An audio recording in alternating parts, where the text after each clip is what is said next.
This is a dialogue which we've had in Ojai, California. We had there 8 dialogues between Dr. Bohm and myself, and 2 here, and 1 day before yesterday. So may we continue with the dialogue, and if should anybody join this or not at all?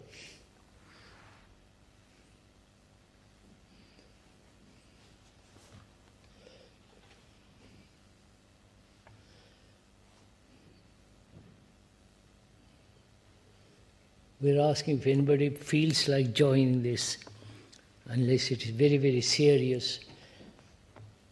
Would they join, or if they don't want to, it's all right. So it's a conversation between Dr. Bohm and myself. Let's get on with it.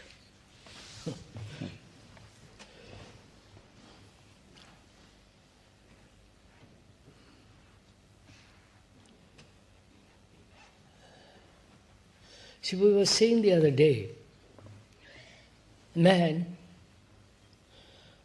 a human being who has worked his way through all the problems of life, both physical and psychological, and has really grasped the full significance of freedom from psychological memories and conflicts and travails, it comes to a point where the mind finds itself free, but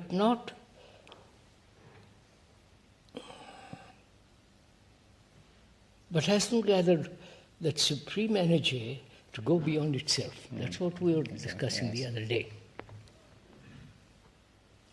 Can we go on from there? Well, if you like. Right, sir? Yes.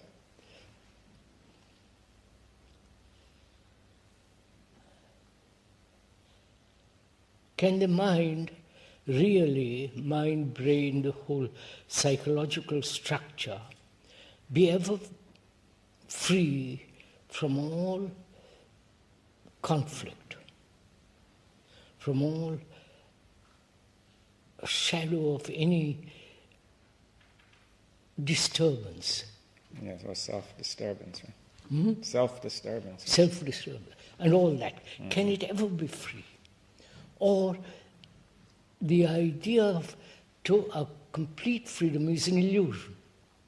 Yes, well, that's one possibility. One possibility. Is that what we're... Yes. Then some people may say we could have partial freedom. Yeah, partial freedom.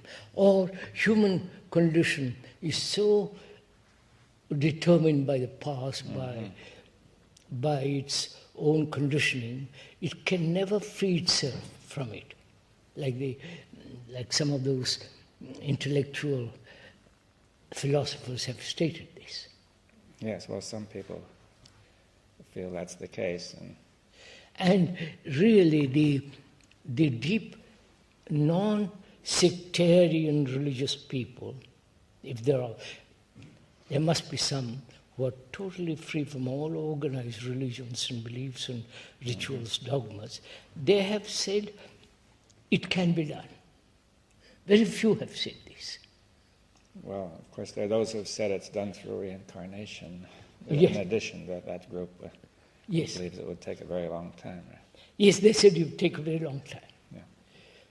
You must go through various lives and suffer and go through all kinds of miseries, and ultimately you'll come to that. But we're not thinking in terms of time. We're asking a human being, granting, knowing or aware that he is conditioned deeply, profoundly, so that his whole being is that, can it ever free itself And if it does, what is beyond? Mm-hmm. That's what we were coming to. Right. Would that question be reasonable or valid unless the mind has really finished with it, finished all the travail of life? As we said yesterday, the other day, our minds are man-made. And is there a mind which is not man-made? Yes. That's what we came to. Mm. How shall we find this out?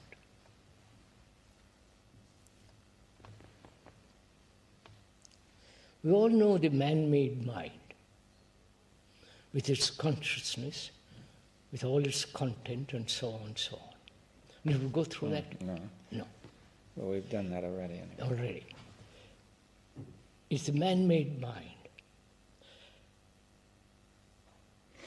It is possible that it can free itself from its own man-made mechanical mind. Yes, I think there's this kind of a difficult thing to express there, which is that if this mind is totally man-made, totally conditioned, then how, in what sense can it get out of it? You see that, this is the kind of thing to say. If you said that it had at least the possibility of something beyond. Then it becomes a reward, a temptation, a thing to be... Well, I think the question is of being able to put this consistently or logically. There seems to be an inconsistency in saying that the mind is totally conditioned and yet it's going to get out, you see. I'm not saying it is inconsistent, but it may appear to be inconsistent, at least. I understand that question, but if one admits that there is a part which is not conditioned, Yeah. then we enter into Well, quite that's another different... inconsistency. Yes. Into another inconsistency. Mm-hmm. We, in our discussion, we've said the mind being deeply conditioned, it can free itself through insight. That is the real clue to this. Would you agree to that? Yes. That insight we went into, what it is, the nature of it. And can that insight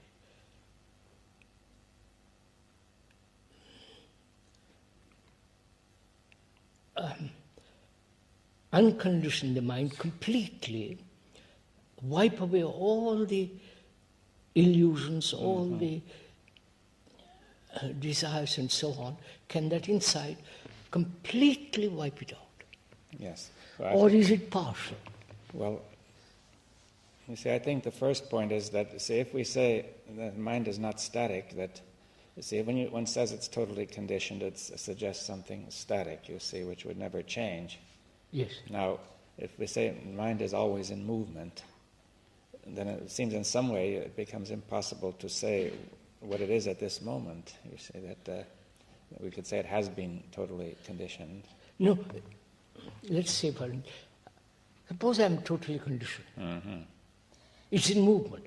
Yeah. But the movement is within a border. It's within a border, yes. Within a certain field. Yes. And the field is very definitely marked out. Yes. It can expand, it can contract, but the boundary is very, very limited, definite.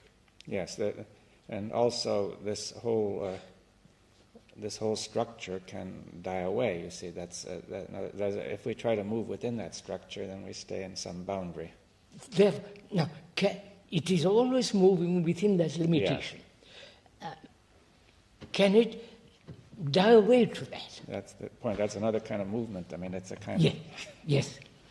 in another dimension, I think you've Yes. said.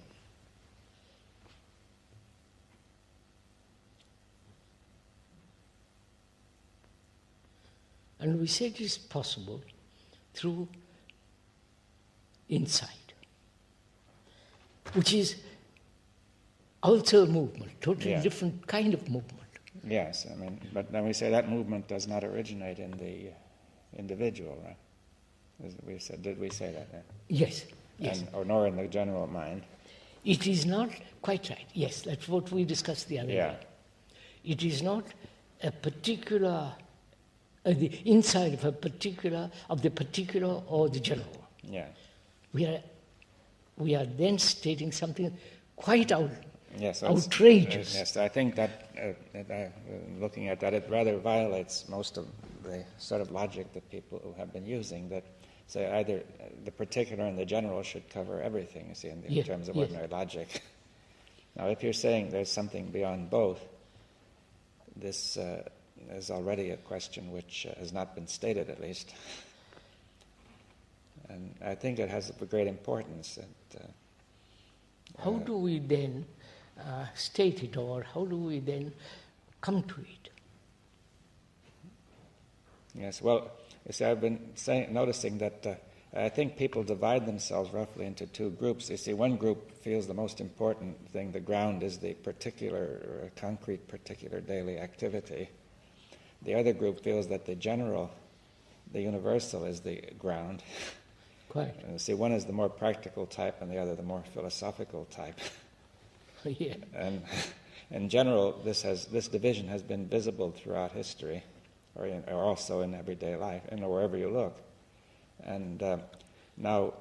But, sir, is the general, yeah, we can discuss a little bit, separate from the particular? It's not, but I think most people agree with that. But the question is, what is it that's going to be given primary value? You see, people tend to give emphasis to one or the other, right? That some people give the main emphasis to the particular. They say the general is there, but if you take care of the particular, the general will be all right. Yes. The others say the general is the main thing, and the universal, and getting that right, you'll get the particular right. You're quite. So there's been a kind of unbalance to one side or the other, a bias in the mind of man. Right? And now, what was being raised here is the notion neither the general nor the particular. That's right. And then what? That's just it.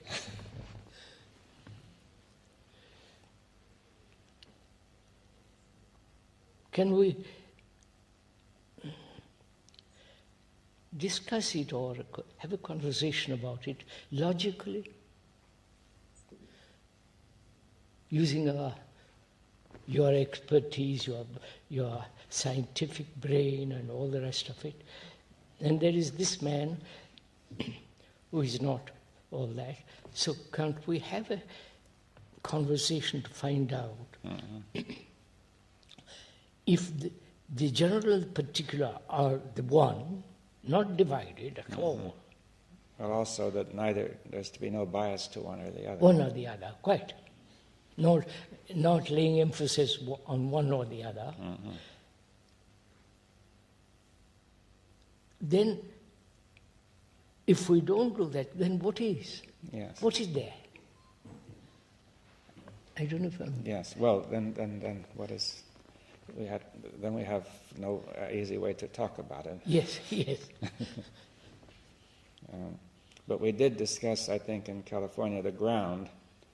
And the question was, we could say the particular mind, we said, dies to the general or universal mind, or to the emptiness. And then saying that ultimately even the emptiness and the universal die into the ground. Yes, that's right. We discussed that. I think that's a kind of lead-in to see that... But would ordinary person, who's fairly intelligent, agree to all this, see all this? I'm not sure. Or we say what nonsense all this is. Well, if it were just thrown at him, he would reject it as nonsense. It would require a very careful presentation, and some people might see it, I think. I mean, but if you just say it to anybody... Of course. Say whoever heard of that. So where are we now? Wait. We are neither particular or the general. Yeah. That's a statement which hardly reasonably can be accepted. Well, it's reasonable in the sense that if you take thought to be a movement rather than a content, thought to be a movement, we agree to that. then the thought is the movement between the particular and the general. You see that... but the thought is the general, thought is the particular. But thought is also the movement. Yes. So in the movement it goes beyond being one or the other. That is, in moving... Does it? Well, it can. I mean, I said that ordinarily it does not, because ordinarily thought is caught in one side or the other. That's the whole point, isn't it? Yeah. Ordinarily, the general and particular is in the same area. Yeah. And either you fix on one or the Yeah, other. but it's in the same area. Yeah. In the same field. Now, and thought is the movement between the two. Yes. Or thought has created both. Yes, and it has created both and moves between them. Between and around it. Around and in that area. Yes, in that area. Now,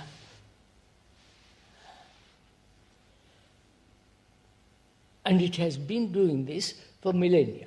Yes, and most people would feel that's all it could do. That is all it can do. Now, we are saying when thought ends, that movement which thought has created also comes to an end. Yes. And therefore, time comes to an end. Yes, we should go more slowly here. Sorry. Because you see, it's a jump from thought to time. You see that, I mean, we've gone into it before, but it's still a jump. That Right.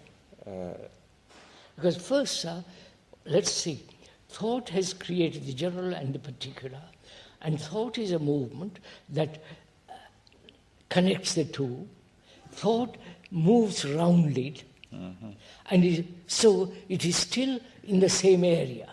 Yes, and doing that, it has created time, which is part of the general and the particular. You see, time is a particular time and also a general time, all time, forever. And it sees this particular time in the whole of time, you see. Yes, but you see, thought is time. Well, that's another question. You see that they were saying that thought is about. We were discussing that thought has a content which is about time, and besides that, we said that thought is a movement, which is time. That it goes. It can be said to be moving from the past into the future, right?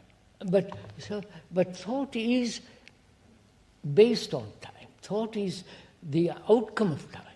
Yes, but then does that mean that time exists beyond thought? You see. See, if you say thought is based on time, then time is more fundamental than thought. Is that what you want to say? Yes. Yes, so we should go into that then. You see, you could say that time is something which was there before thought, or would you put that?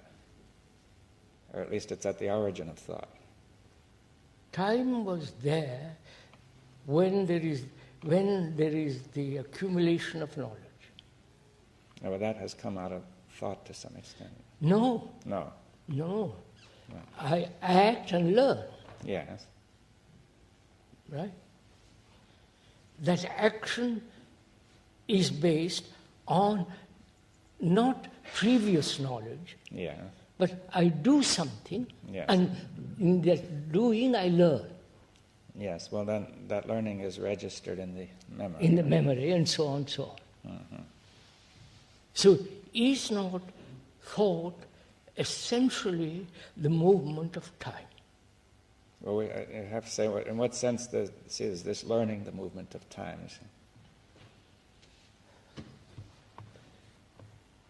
You can say when we learn, it is registered, right? And then that same learning operates in the next experience, what you have learned. Yes. The past is always moving to the present. Yes, and mixing, fusing with the present. Yes. And the two together are again registered, and it's the next experience, right? So are we saying time is different from thought, or time is thought? Yes, well, this movement of learning and the response of memory into experience and then re-registering, we say that is time, and that is also thought, is that? Yes, and that's all. That is thought. Yes. Is there a time apart from thought? Well, that's another question. Would we say that physically or in the cosmos that time has a significance apart from thought? Physically, yes, I understand that. Yeah. All right, so then we're saying in the mind, or psychologically. Psychologically, as long as there is psychological accumulation as knowledge, as the me and so on, there is time. Yes. Well, we say It is based on time. Wherever there's accumulation, there's time, but then... Yeah, that's the point. Wherever there is accumulation, there is time. Which turns the thing around, because usually you say time is first and in time you accumulate, right? I know, no. I would put it on the other way, personally. Yeah. But then it's important to see that it's put the other way. Then we'd say, suppose there's no accumulation, then what? Then that's the whole point. There is no time.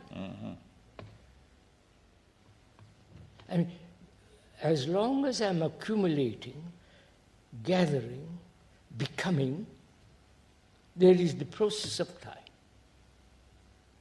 But if there is no gathering, no becoming, no accumulation, where does psychological time exist? Yes. Well, probably you could say even physical time must depend on some kind of physical accumulation. Of course, that's a question. But that we are not denying. No, that but we're denying the significance of psychological accumulation. That's right. So thought is the outcome of psychological accumulation.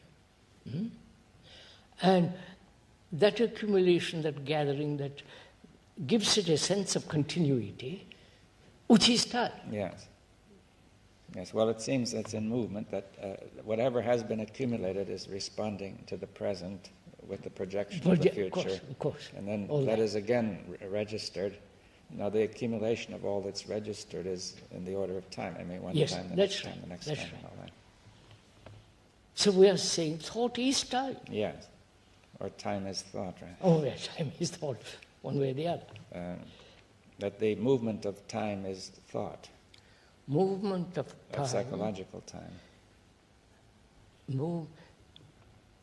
Movement, what are you saying, sir? The movement of psychological time, which is that accumulation. Is time. Well, that's time, but that's also thought, right? That the two mean the same thing. So psychological accumulation is thought and time. Yes, they're saying that we have happened to have two words, which really we only need one. One word, quite right. But therefore, because we have two words, we look for two things. Yes. There is only one movement, which is time and thought. Time plus thought, or time thought. Now, can the mind, which has moved for millennia in that area all the time, free itself from that? Yes. Now, why is the mind bound up? Let's see exactly what's holding the mind. Accumulation. Yes, but I meant that's going in a circle. See, why does the mind continue to accumulate? Oh, I think that is fairly clear, because in accumulation there's safety.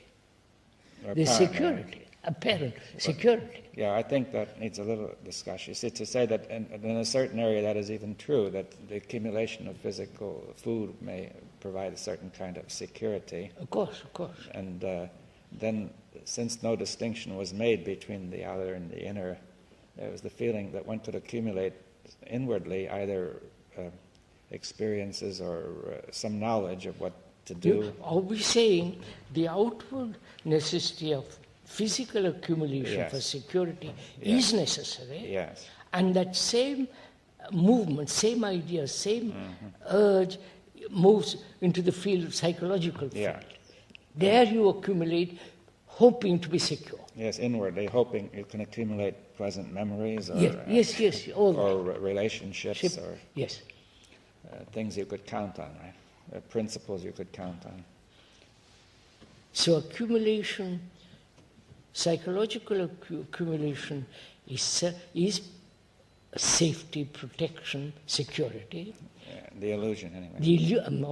The illusion of security, and in this illusion, it has label. Yes.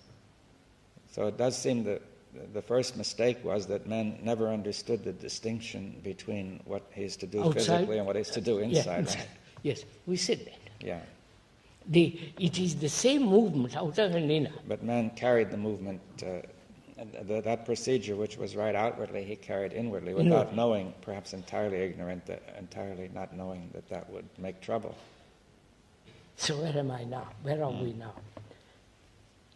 I, a human being, realizes all this, has come to the point when he says, can I really be free from this accumulated security and thought and time? Psychological time, right? Is that possible? Well, if we say that it had this origin, then it should be possible to dismantle it. You see, if it were built into us, nothing could be done. Right? Of course not. It is not certainly built into us. But most people act as if they believed it were. Of course, that's absurd. But if it's not built into us, then the possibility exists for it to change. Right? Because in some way we said it was built up in the first place through time.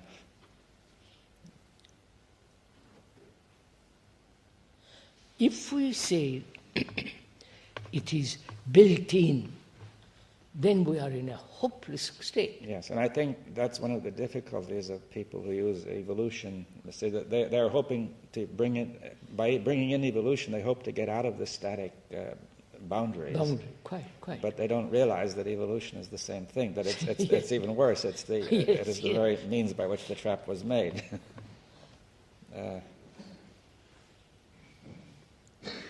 So I come to that point as a human being. I realize all this. I'm fully aware the nature of this. And my next question is, can this mind move out of this field altogether and enter, perhaps, into a totally different dimension? And we said it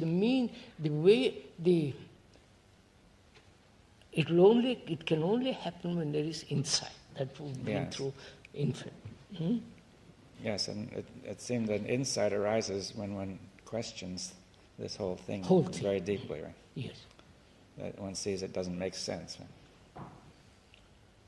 Now, having had insight into it and see its limitation, therefore go beyond it, what is there beyond?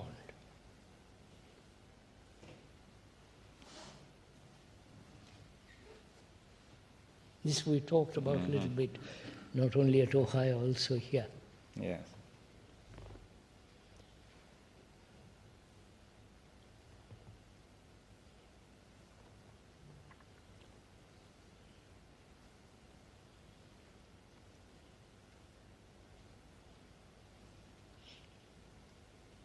Well, I think we felt that, with the word, very difficult to even bring this into words, but I think we said something has to be done on this line, right? Yes. I think it has to be put into words. Could you say why? It's just because many people might feel we should leave this entirely nonverbal,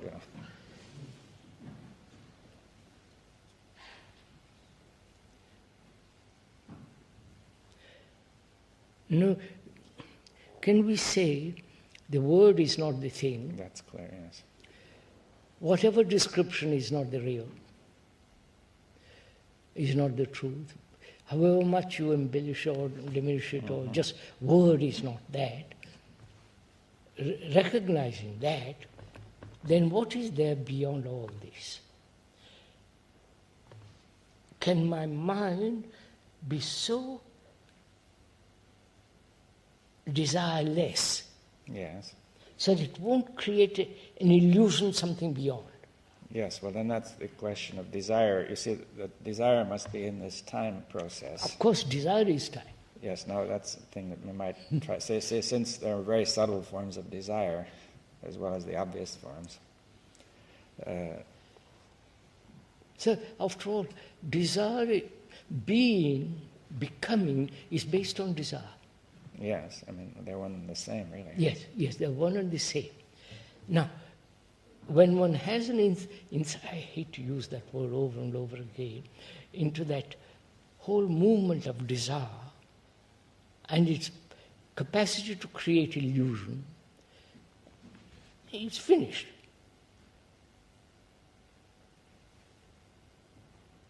Yes, well,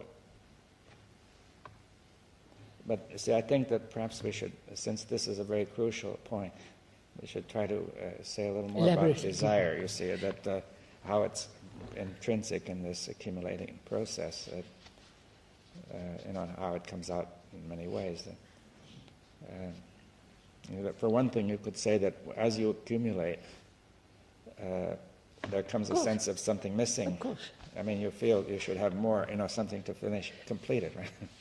But whatever you accumulated is not complete. So, could we go into the question of becoming first, and then desire comes into it? Why is it that all human beings, right through the world, have this urge to become? Well, I outwardly understand that, simply. We have to become stronger and so on. Physically, develop your muscle and your language, logic.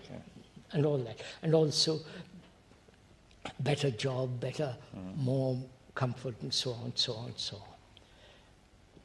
But why is there this seed in the human mind of trying to become enlightened, let's say, use that word for the moment, trying to become more good, more or better? Well, there must be a sense of dissatisfaction with what's in there already. You see, that's one thing. Is it dissatisfaction? Well, a person feels he would like it to be complete. You see, suppose, for example, he has accumulated memories of pleasure, but these memories are no longer adequate. And he feels something more is needed, right? Is that it? Well, to get more, that's one of the questions. You see. I mean, and eventually he feels that he must have the whole, the ultimate, I'm not at all sure whether the word more is not the real thorn. The word more. Yeah, more. More, I will be more, I will have more, I will become. You follow this whole movement of moving forward, gaining, comparing, advancing, achieving, psychologically. Yeah, but I see the word more is just implicit in the whole meaning of the word accumulate. Right? Accumulate, of course, of course. So if you're accumulating, you have to be accumulating more. There's no other way to do it, right? So why is there this seed in the human mind? Well, he doesn't see that this more is wrong inwardly, right? Now, if he started outwardly, to use the concept of more, but then he carried it inward. Now, for some reason, he didn't see how destructive it was. Why? Why not? Why have fairly intelligent philosophers and religious people who have spent their great part of their great life in why haven't they seen this very simple thing? The great intellectuals and the so-called evolutionary concept and so on, why haven't they seen this simple fact that where there is accumulation, there must be more? Yes, well, they've seen that, but they don't see any harm in it. Wait, no, I'm not sure they see it. Well, no, they've seen that they're trying to get more, you see. They're saying we're trying to get a better life. You see, during the 19th century, it was the century of progress. Progress, I understand. Improving all the time. All right. But progress outwardly. But they felt inwardly, too, that man would be improving himself inwardly. But why haven't they ever questioned this? Well, yes. Well, what would make them question it?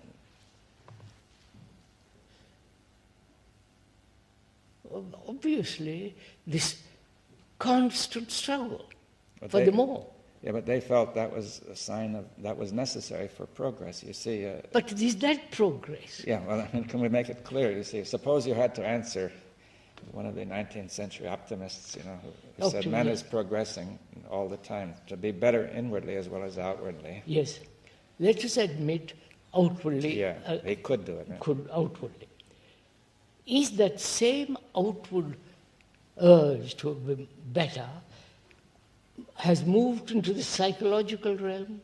Yes. Now, can we make it clear why it does harm in the psychological realm?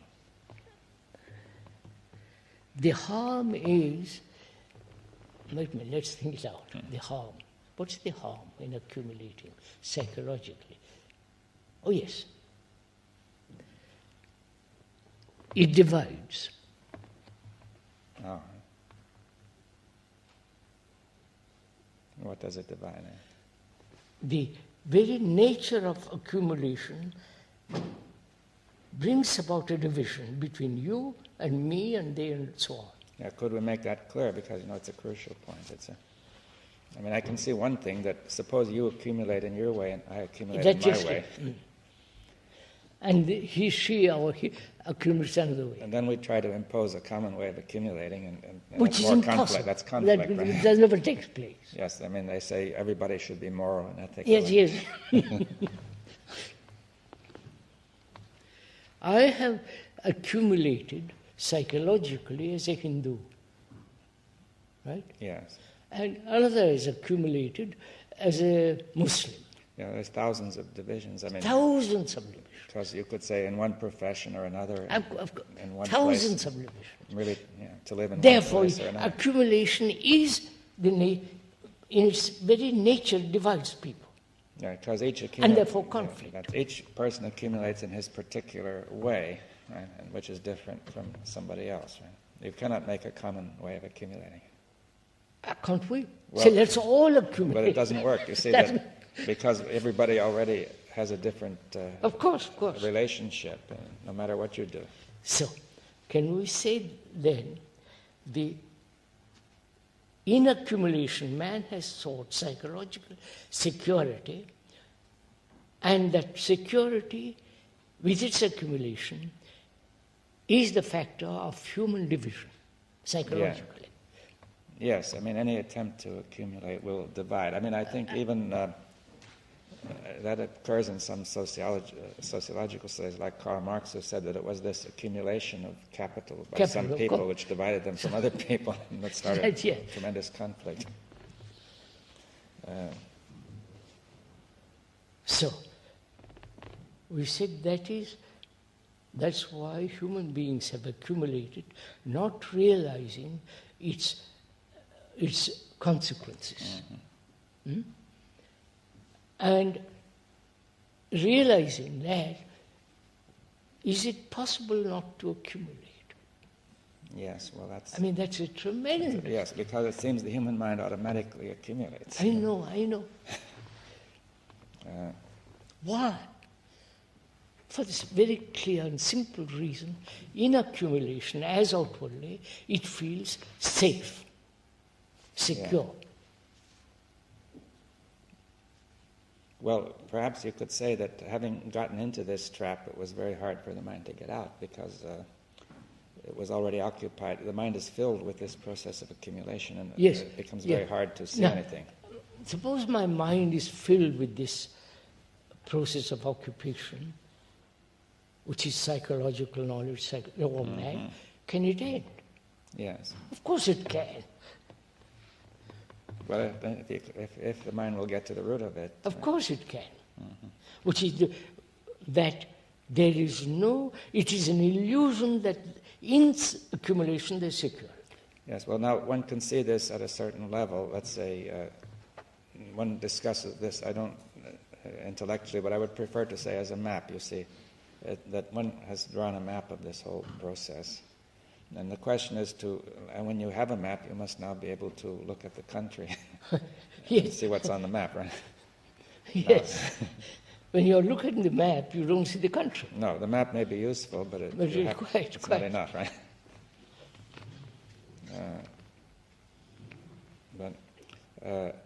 But now we were saying that desire is what keeps people going on with it. Right? Not only desire, but this deep-rooted instinct to accumulate. Like the squirrel. Huh? We like once the squirrel, mentioned yes. the squirrel, For future, for safety. That and desire go together, right? Well, it builds up into intense Of desire, right? Of course.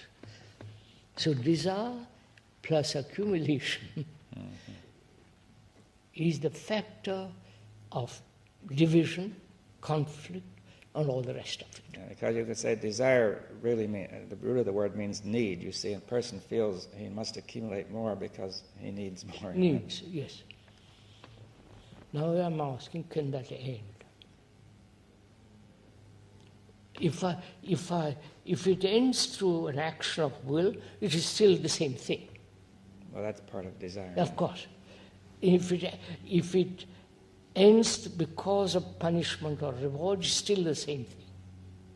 So the mind, one's mind sees this and puts all that aside. Right? But does the mind be free of accumulation?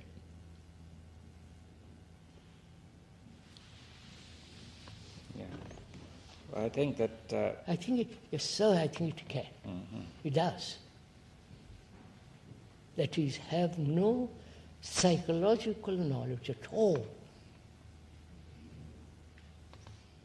Knowledge is accumulation, and so on, so on. Yes, and I think that the knowledge goes very, I have to consider that knowledge goes very much further than what it's ordinarily meant. That Of course, I mean, not just book knowledge. book or absolute knowledge. Experience, of course. But you see, I think that that in accumulating, like for example, if you're getting knowledge of this microphone, then you build up an image, a picture of the microphone, and everything goes into that, and one expects it to continue, right? Of course. So if you have knowledge of yourself, it builds up a picture of yourself. Can one have knowledge of oneself? No, but if you think you have, I mean, if one thinks that there is knowledge about what sort of person you are, that builds up into a picture with the expectation. But after all, if you have knowledge of yourself, you have built an image already. That's right, yes.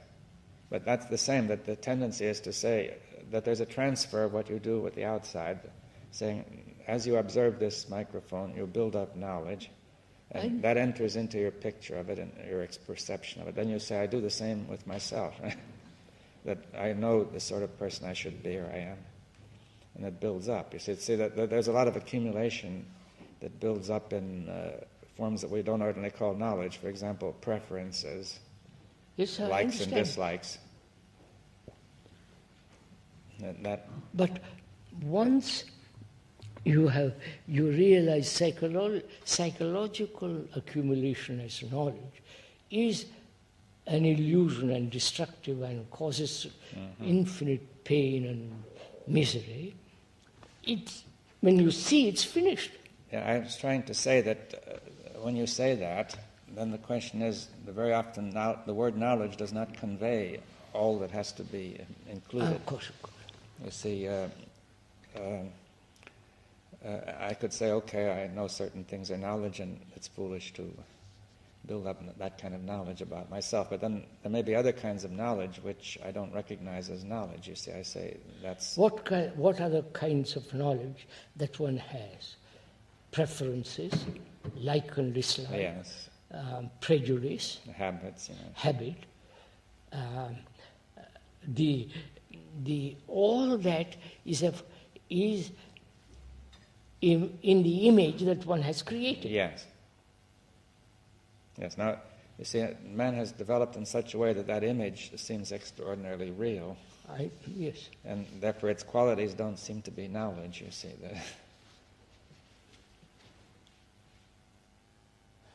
All right, so we'll come. So we have said accumulation is time, and accumulation is security, and where there is psychological accumulation, there must be division, and thought is the movement between the particular and the general, and thought is also born out of the image of what has been accumulated. Yes. Right? Yes. All that is the one's inward state that is deeply embedded in me. Yes, physically and mentally. Yeah, mentally, all around. I recognize physically it's necessary, somewhat. Yes, but it's overdone physically. Of course, if one can overdo anything. Mm-hmm. But psychologically, to realize that, how do I set about it? How do I, who have accumulated for millennia, general and particular, that has been the habit, and how do I not only recognize the habit, and when I do recognize the habit, how does that movement, how does it come to an end? Mm. That is the real question. Yes.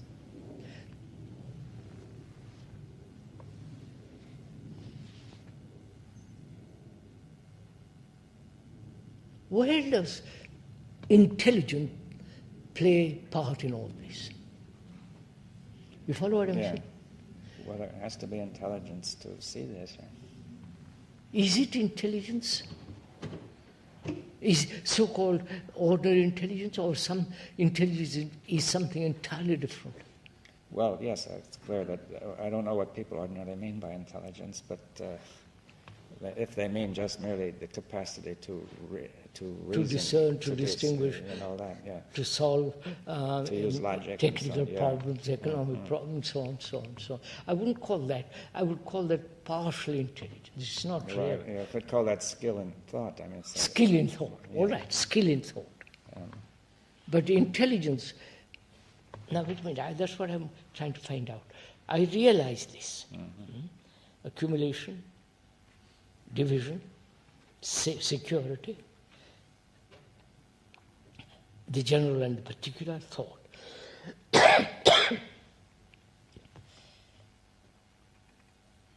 I can see the reason of all that, the logic of all that. But logic, reason, and explanation doesn't end the thing. Another quality is necessary. Yes. Is that quality intelligence? I'm trying to move away from insight for a while. Yeah, well, not to repeat the word. Not to repeat the word too much. Too much.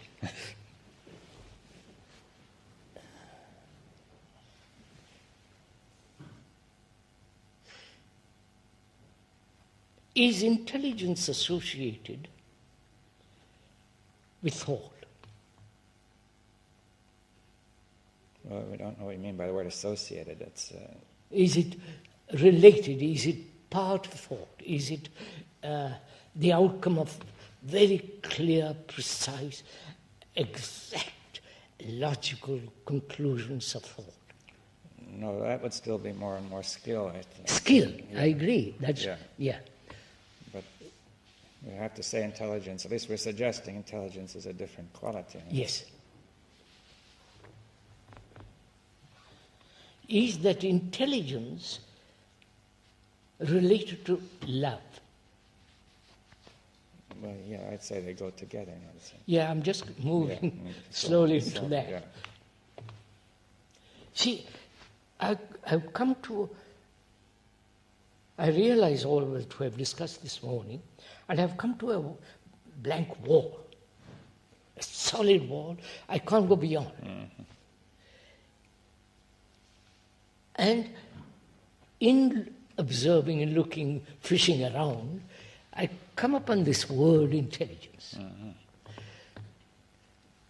And I see the so-called intelligence of thought, skill and all that is not intelligent. So I'm asking further,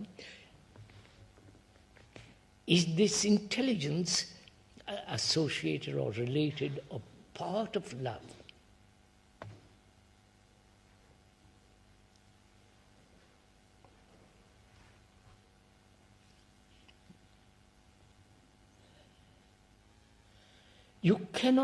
One cannot accumulate love. No.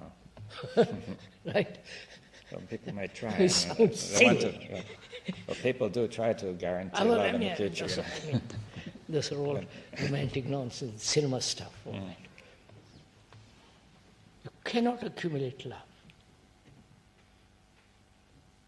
You cannot associate it with hate, all that. So it's something entirely different, that love. And it has that love intelligence, which then operates, you follow it? Which then breaks down the wall. I don't know if I'm... Yes.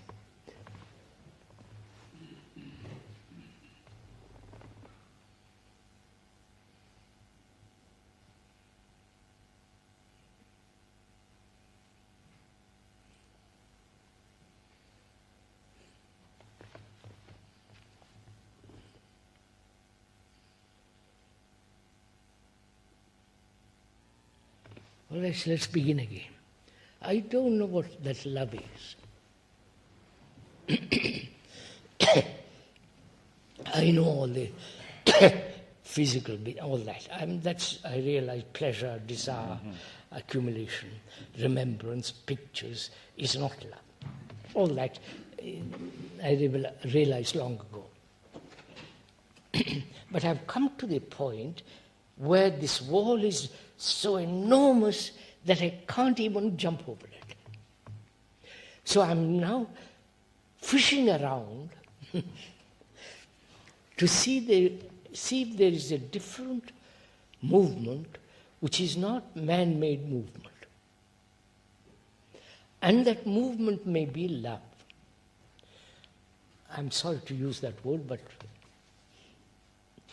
we'll use it for the time being, because that word has been so spoiled and misused. You're saying love is a movement, you see. Yes, that's love the is point, a movement. not just a feeling. Huh? Right? Not just a feeling, right? Oh, no. Though it may involve feeling, it's not But it's primarily. nothing. So is that love, with its intelligence, is that the factor that will break down or dissolve or break up this wall?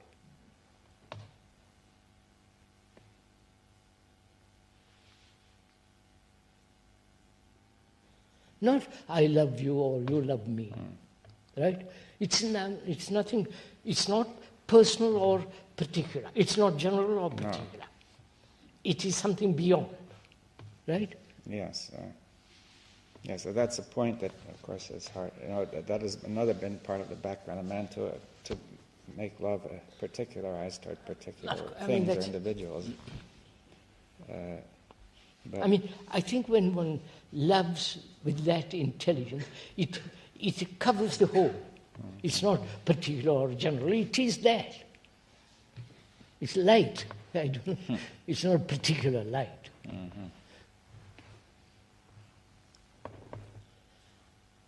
All right. Then, if that is the factor that will break down the wall, which is in front of me, then I don't know that love. As a human being, having reached a certain point, I can't go beyond it to find that love. What shall I do? What is not do or not do, but what is the state of my mind when I have realized any movement this side of the wall is still strengthening the wall, right? So I realized that, and through meditation or whatever you do, there is no movement, but the mind can't go beyond it. But you come along and say, look, that wall can be dissolved, broken down, if you have that quality of love with intelligence. And I said, excellent, but I don't know what it is. What shall I do? I can't do anything. I realize that. Whatever I do is still within this side of the wall. Right? So, am I in despair? Obviously not. No. Because if I'm in despair or depressed, I'm still moving in the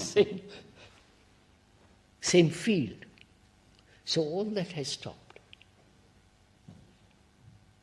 Realizing that I cannot possibly do anything, any movement, what takes place in my mind? You follow what I'm asking? Is that right? I think that's fairly logical. That I realize I cannot do a thing. Right? Yeah. So what has happened to the quality of my mind, which has always moved either to accumulate, to become, all that has stopped. Moment I realize I can't, no movement. Right? Is that possible? Or am I living in an illusion? Or have I really gone through all this to come to that point? Or I suddenly say I must be quiet.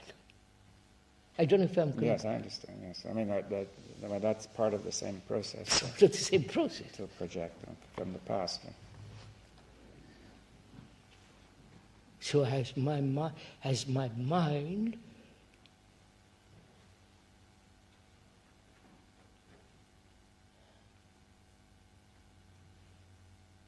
is there in my mind a revolution? A revolution in the sense that movement has completely stopped.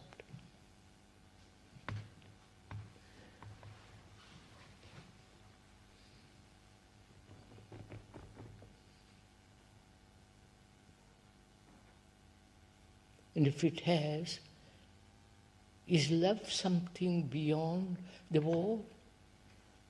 Well, I wouldn't mean anything like that. Of course it couldn't be. Huh? Yeah, the wall itself is the product of exactly. the process, which is illusion. So I realize, you follow? I'm realizing the wall is this movement. So when this movement ends, that quality of intelligence, love and so on is there. Yeah. Right? That's the whole point.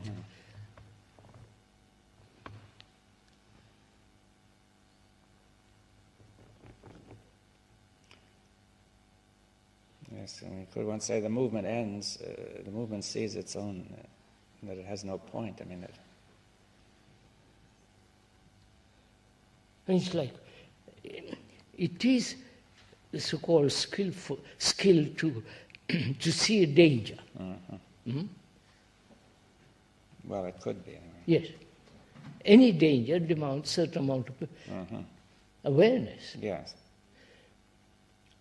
But I have never realized as a human being the accumulative process is a tremendous danger. Yes, because that seems to be the essence of security. Yes, of course, all the rest of it. But, you come along and point it out to me. See, and I'm listening to you very carefully, and I see, and I actually perceive the danger of that.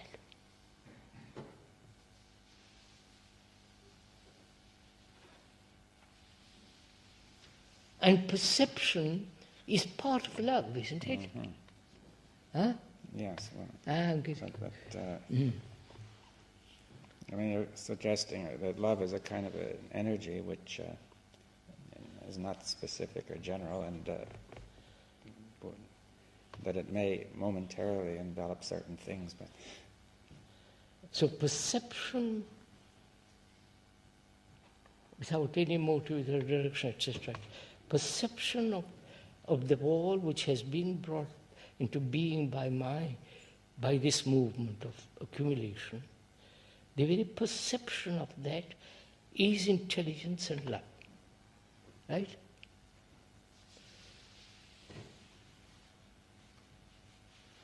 We better stop. It's 12:30. Right. Huh? All right.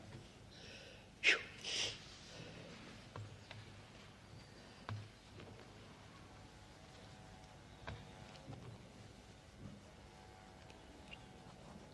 Shall we go on? Well, No. how do you think? Maybe it's best to leave it. Better stop your point. When do we meet again? It's on Thursday, 2 days. Thursday. Mm-hmm. Right, sir.